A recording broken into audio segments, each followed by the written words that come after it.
చరిత్రలో కలిసిపోతాడో చరిత్రలో నిలిచిపోతాడో మోడీకి ఓ పరీక్ష పెట్టింది అమెరికా.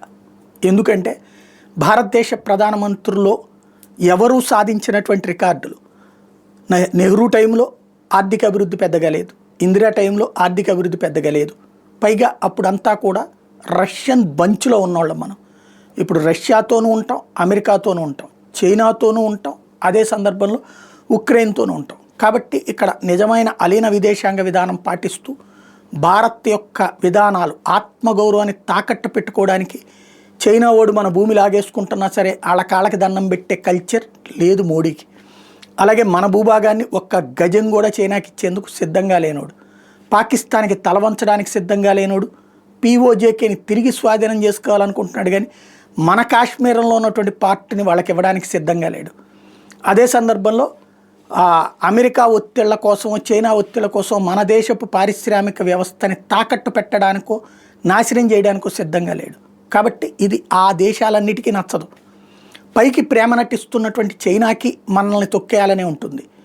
రష్యాకి ఇదివరకు 70% వాళ్ళ దగ్గర ఆయుధాలు కొనేది ఇప్పుడు 35-40% కొంటున్నాం. ప్లస్ భారతదేశంలో తయారీ అంటే పైకి ప్రేమ నటిస్తున్న అమెరికా మీద కోపంతో మన మీద మంట అట్లాగే ఉంటుంది. అట్లాగే అమెరికా ఓపెన్గా మంట చూపెట్టుకుంటుంది. వీటన్నిటికీ కారణం మోడీ. ఏంటంటే ఆయా దేశాలు చెప్పినట్టు నడిచే స్టేజ్ నుంచి ఆయా దేశాలకి టర్మ్స్ డిక్టేట్ చేసే స్టేజ్కి తీసుకువెళ్తున్నాడు దేశాన్ని. మ్యానుఫ్యాక్చరింగ్ సెక్టార్ డెవలప్మెంట్, ఆయుధ సెక్టార్ డెవలప్మెంట్, అంతరిక్ష సెక్టార్ డెవలప్మెంట్, ఇవన్నీ కూడా ఈ దేశం సరిగ్గా స్థిరంగా నిలబడితే ఒక 15-20 సంవత్సరాలు ఈ పరుగు ఇలాగే కొనసాగితే టాప్ 2లో ఉంటాం గ్యారంటీగా. అలాంటి స్టేజీకి వెళ్ళడం అటు చైనాకి నచ్చదు, ఎందుకంటే అది టాప్ 2లో ఉంది. అమెరికాకి నచ్చదు, ఎందుకంటే అది టాప్ 1లో ఉంది. మొన్నటిదాకా చైనాని పైకి తీసుకెళ్ళినటువంటి అమెరికా చైనా మీద కోపంలో ఎందుకుంది, టాప్ 2లో ఉంది కాబట్టి అది ఇప్పటికి టాప్ 4లో ఉన్నటువంటి భారత్ టాప్ 3కి రాబోతోంది, అంతకంటే ఎదగబోతోంది.